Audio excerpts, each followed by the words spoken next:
지금 마음이 어떻습니까? 몹시 힘들고 괴롭죠. 어떻게 해야 될지 막막하고요. 이상하지 않을 상태임에도 불구하고 잔금을 받겠다라고 하는 거고요. 흔히 전세 사기가 그렇지 않습니까? 예. 내가 집주인이다 하고 보증금을 받았다가 임대보증금을 돌려줄 때가 돼서 나 돈 없다라고 만세치는 거 아니겠습니까? 맞죠. 예, 지금 그 상황과 저희는 유사하다고 보고 있습니다. 안녕하세요, 원장님. 안녕하세요. 대신 답사해 드림. 오늘은 창동역에 왔습니다. 창동역 민자역사 아레나 엑스스퀘어 상가를 보러 왔습니다. 제 뒤쪽에 보이는 저 상가고, 이 상가가 매우 심각합니다. 건물 준공은 이미 났는데 지금 수분양자들께서 분양을 거의 포기하려는 분들도 굉장히 많고, 사실 저는 분양상가에 별로 관심이 없죠. 그래서 분양상가를 대상으로 대답회를 거의 촬영하지 않았는데, 아레나 엑스스퀘어 건으로 너무 질문이 많이 들어왔고, 그러다 보니까 내용을 제가 관심이 없더라도 잠시 보게 되었습니다. 그리고 이 심각성을 좀 알려야 되겠다라는 생각이 들어서 분양받은 분, 수분양자분을 한번 모시고 어떤 문제점이 있는지, 그래서 저는 문제점이 있다 없다라는 것보다 제가 아는 지적선에서는 말씀을 드릴 테니까 여러분들께서 댓글로 어떤 게 문제인 것 같다는 거 의견 남겨주시면 좋겠습니다. 문제 없으면 문제 없다라고 남겨주셔도 되고요. 자, 4층과 3층 상가를 분양받으신 분 한번 모시겠습니다. 네, 안녕하세요. 예, 일단 지금 마음이 어떻습니까? 몹시 힘들고 괴롭죠. 어떻게 해야 될지 막막하고요.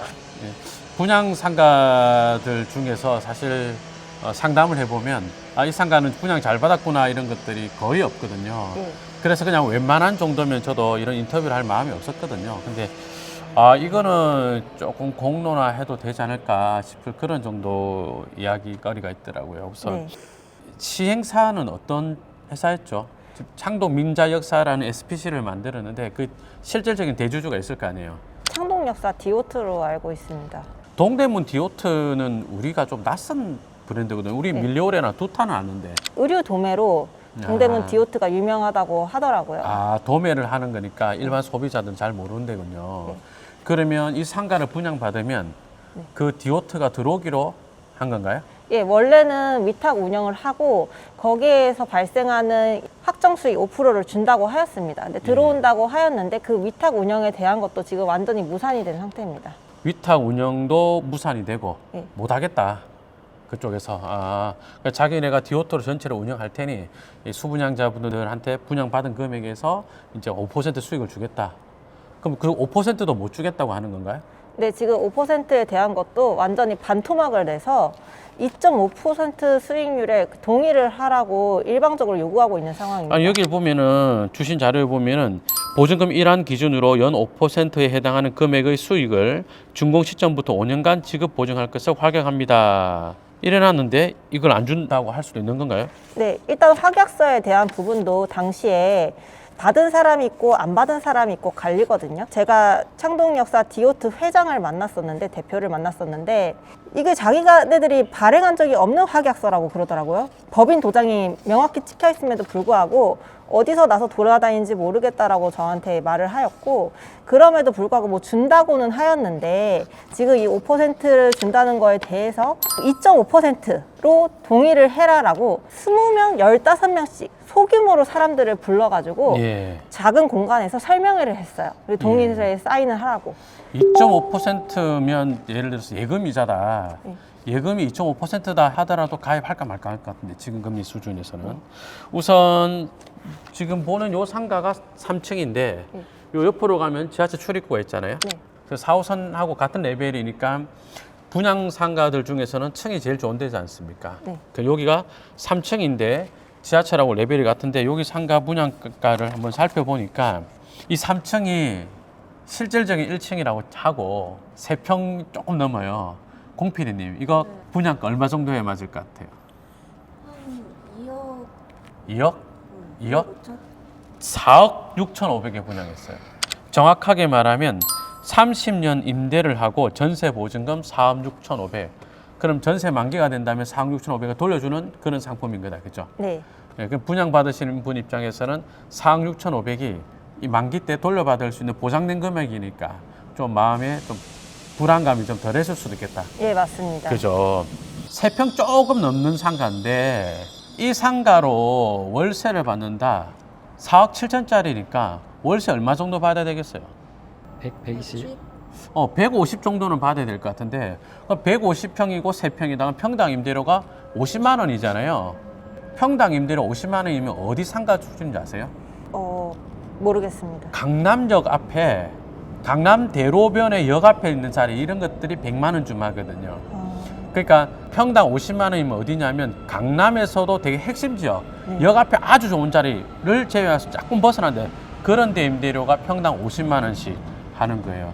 근데 이런 데 상가에서 그만큼 임대료 수익이 나올 거를 예상하고 분양했다? 그러면 일단 분양가가 굉장히 높다. 제가 첫눈에 볼 때는 바로 그렇게 보입니다. 그래서 네. 굉장히 높은 금액에 분양을 한 것 같은데 이게 도면을 보면 어마어마합니다. 진짜 어지러지합니다. 어지러지래. 평당 50만 원 받겠습니다라고 했는데 아케이드 상가 전형적인 이런 도면을 만들어 놨어요. 그러니까 여기서 무슨 평당 임대료 50만 원이 실현이 되겠어요. 50이 아니라 20만 원도 어려울 것 같아요. 4층도 이렇게 많거든요. 여기서 어떻게 임대료가 30, 40, 아까 50만 원 정도 나와야 된다는데 그렇게 나올 수 있겠어요? 제가 볼 때는 이거 10만 원, 4층은 10만 원도 엄청 버거울 것 같아요. 정말 높게 분양을 한 것 같습니다. 도면 보니까 진짜 어지러지하네요. 사실 이 도면은 어디서 본 것 같아요? 판교 힐스테이트 거기서 본 것 같지?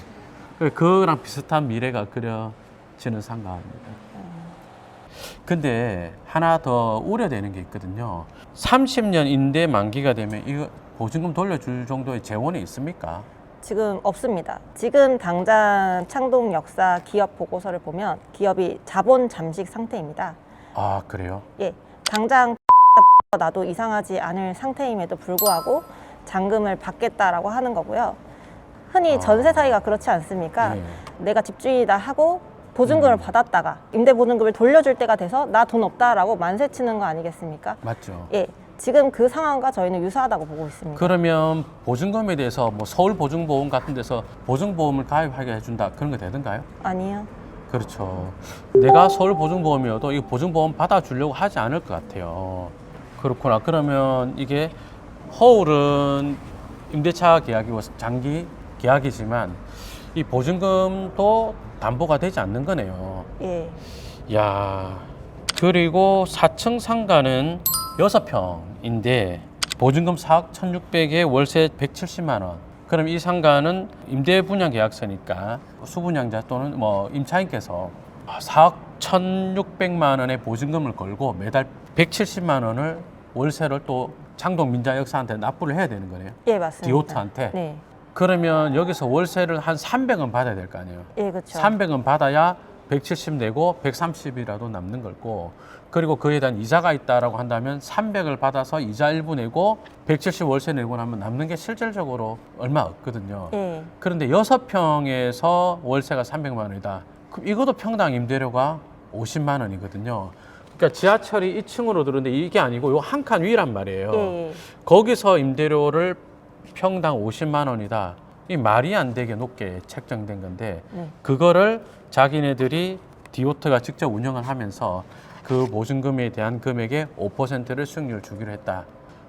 처음부터 제 어떤 경험치로 이야기하자면 실행하기 어려운, 감당하기 어려운 약속을 한 것처럼 보여져요. 예. 여기 뭐 임차사 맞춰진 거 그런 건 있습니까? 지금 전혀 없습니다.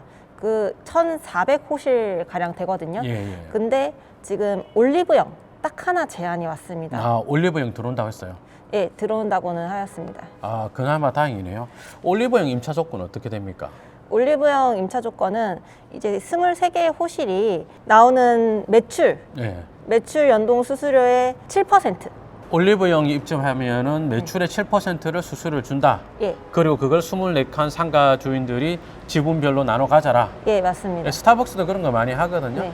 그러면 제일 중요한 것은 올리브영 매출일 텐데 저 매출 얼마 정도 나온다고 하던가요? 지금 처음에 이제 5억을 얘기를 하면서 브리핑을 했고요. 왕십리 민자 역사를 얘기를 하면서 7억에서 9억까지 나올 것이다라고 얘기했습니다. 잠깐만. 월 매출이 7억이라는 뜻이잖아요. 예. 참 PD님, 분당에 예전에 미금역에 올리브영 경매 나온 거 있었거든요. 그거 월 매출 얼마 정도 되는 줄 알아요? 그게 한 60평 좀 넘어요. 그게 월 매출이 2억 4천 나왔어요. 이 주변에도 올리브영이 좀 있을 거란 말이에요. 근데 이 올리브영들이 과거에 올리브영이 그렇게 브랜드 인지도 높지 않을 때 들어와가지고 처음에 매출이 한 300만 원 정도 나오는 그런 올리브영들이었을 거예요. 근데 지금 아까 우리 스타벅스 있었잖아요. 그 옆에 올리브영 같은 거 보면 한 40평 되거든요. 40평 되고 상품을 보면 전면을 진열하고 옆으로 진열했어요. 왜 그러냐면 매장이 너무 좁아서. 그러니까 매장이 너무 좁기 때문에 상품 전면에 보이게 하면 페이스는 너무 많이 차지한단 말이에요. 네. 저 정도 운영한다. 그럼 한 달에 한 1억 5천 팔아요. 그러면 아마도 매장이 작기 때문에 여기 역사로 들어갈 때는 일부 밖에 걸 폐점을 하고 들어갈 가능성도 있거든요. 예, 그런 말을 했습니다. 그렇죠. 그런다 하더라도 7억은 이루어질 수 없는 매출이에요. 거의 뭐 명동역 같은 데 있잖아요. 그런 데 가야 가능한 매출이지 사실 창동이 구매력이라든지 이런 것들도 뭐 일반적인 그 역사에 비교했을 때 그렇게 좋은 편이 아니거든요. 그렇게 보더라도 상가가 실질 가치보다는 굉장히 높게 분양된 것은 틀림없어 보입니다. 네. 예. 거기다가 임대 보증금에 대해서도 이미 사업 시행자가 자본 잠식 상태면 이게 왜 자본 잠식 상태일까요? 모르겠습니다. 그 돈들이 다 어디에 쓰였는지 저희는 알 수가 없습니다. 이게 사업을 하고 정상적인 회사인데 사업 시행을 하다가 분양 직전에 자본 잠식이다. 분양이 잘 되었으면 자본 잠식이 안 됐을 게 첫 번째고요. 분양이 잘 되었는데 자본 잠식이라면 디오트가 뭔가 잘 되지 않아서 자본 잠식일 수도 있고요. 세 번째는 굉장히 다른 악의적인 의도가 있어서 하는 것일 수도 있어요. 어떤 게 실질적인 사유인지는 저는 그까지는 잘 모르겠습니다만 어쨌든 보증금에 대해서 담보가 되지 않을 것만큼은 분명해 보입니다. 그리고 저희가 계약서에 원래는 입점 예정일이 들어가야 되지 않습니까? 입점 예정일이 공란으로 되어 있고요. 준공일도 표기가 되어 있지 않는데 준공 시점도 사실 2년이 밀렸습니다. 그거에 대한 수분양자에게 어떠한 안내도 없었고요. 예. 예. 그리고 이렇게 아케이드 상가가 실제 사용 면적에 대비해서 관리비가 굉장히 많이 나와요. 집합 건물을 시행할 때 보면은 시행자가 관리 업무를 자기가 맡으면서 거기서 부가적인 수익을 누리려고 하는 경우가 대단히 많거든요. 그래서 그 관리에 대한 내용도 좀 봤으면 좋겠는데. 예, 저희 관리 규정에 보시면 관리비에 대해서 계약 면적, 즉 분양 면적당 관리비가 책정되어 있다고 되어 있고요. 저희 계약 면적 같은 경우에는 공용 면적과 전용 면적이 합해져야 되는데 저희 임대 분양 계약서를 보면 전용 면적밖에 없습니다. 예. 그러니까 공급 면적에 대한 구체적인 내용이 전혀 없고요. 그럼 아까 3평짜리다 이런 것들 전용률이 50%가 안 돼요. 아케이드식으로 만든 복도가 차지하는 게 너무 많기 때문에 그러면 한 3평짜리면 7평 나올 거예요. 7평 나아지면 적게 나오는 거예요. 양호한 거예요.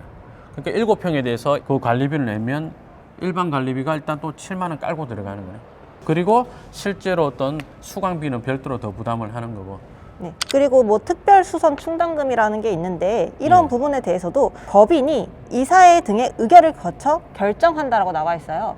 그러니까 어떤 의결을 걸칠지 모르겠지만 이사회들끼리 결정을 내리면 저희는 그냥 묻지도 따지지도 않고 따라야 한다는 겁니다. 이사회를 수분양자들의 대표단이 나온 게 아니고 네. 아마도 분양하는 회사에서 자기네들 이미 구성을 했다라고 한다면 아까 제가 말씀드린 것처럼 요리 집합 건물 분양하면서 그러면서 관리를 자기 하면서 거기서 추가적인 수익을 지속적으로 발생시키겠다.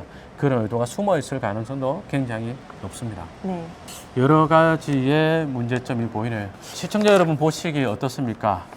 야, 이거 진짜 우리가 창동 민자역사 이랬을 때 여기 민자역사 개발하니까 이 동네 되게 좋아집니다.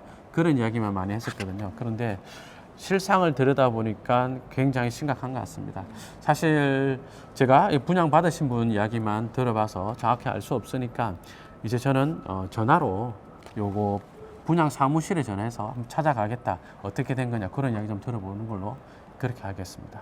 오늘 나와주셔서 고맙습니다. 인터뷰는 여기까지 네, 하겠습니다. 감사합니다. 고맙습니다. 네, 안녕하세요. 창동역사입니다. 예, 안녕하세요. 저는 상가 투자 관련된 유튜버인데요. 네, 예, 요 관련돼 가지고 제 쪽으로 제보가 좀 많이 들어와서 분양이 뭐 잘못되었다 뭐 이런 취지의 어떤 수분양자들의 또 이야기가 많아서 분양 사무실 쪽이나 시행사 쪽 이야기를 좀 듣고 싶거든요. 찾아가서 혹시 인터뷰 가능할까요? 제가 가능하다, 불가능하다 말씀드릴 수 없고, 아니면 전화로 제가 몇 가지 여쭤봐도 될까요? 제가 상대방이어서 예. 대표적인 그 입장 표명이 어려워서 양해 부탁드리고요. 관련된 담당자분께 내용 남겨드릴 테니 그분하고 통화해 보시면 좋을 것 같으세요. 그래서 그럼 담당자분 연락처를 주시겠습니까? 아니면 저희가 우선은 원활한 그 운영을 위해서 저희가 따로 지통보는 안 드리고 내부적으로 내용을 전달하는 방식으로 일을 처리하고 있거든요. 예예. 뭐 말씀하신 분 성함이나 뭐 알려주시면 제가 말씀드려 놓을게요. 예, 제 이름은 김종률이고요. 010 네, 알겠습니다. 예, 아니면 뭐 이메일 주소 알려주시면 이메일로 제가 질문을 보내드려도 되고요. 사실 저희가 이메일은 상담 업무는 따로 안 하고 그냥 관련된 서류 업무만 하고 있어서 보내셔도 답변이 없을 가능성이 커서 예, 말씀하신 내용 담당자분에게 안내 드릴게요. 예, 알겠습니다. 고맙습니다. 자, 저는 조금 전에 창동 역사 주식회사에 전화를 걸어봤습니다. 이제 담당자랑 통화를 시도해 봤는데요. 전화 받으신 분은 자기는 일반 상담원이고 이 자세한 내용에 대한 상담은 다른 사람이 한다라고 하면서 전화를 주겠다라고 했는데 전화가 오지 않고 있습니다. 전화가 오면 이 영상 이후에라도 제가 업데이트해서 알려드리도록 하겠습니다. 근데 전화가 올지 지금은 잘 모르겠습니다. 제가 늘 하는 이야기입니다. 공부를 하고 투자하십시오라는 이야기를 하죠. 그죠?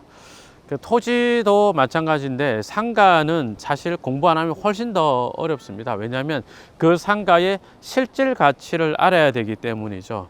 우리가 토지를 산다 했을 때 토지는 개발 불능지만 아니면 호재가 있는 지역에 샀기 때문에 땅값이 올라갈 가능성이 크지만 상가는 지금처럼 관리비에 이자에 그리고 세입자 맞춰주지 않으면 이렇게 큰 고통을 겪을 수 있습니다. 학원 하는 사람이 강의를 업으로 하는 사람이 여러분 공부하고 투자하십시오라는 말을 해서 좀 어색합니다만 그래도 꼭 공부하고 투자하셨으면 좋겠고 또 이런 잘못된 사례가 좀 줄어드는데 이 영상이 도움이 되었으면 좋겠습니다. 오늘 굉장히 무거운 마음으로 마무리하겠습니다. 오늘 대답해 여기까지 하겠습니다. 고맙습니다.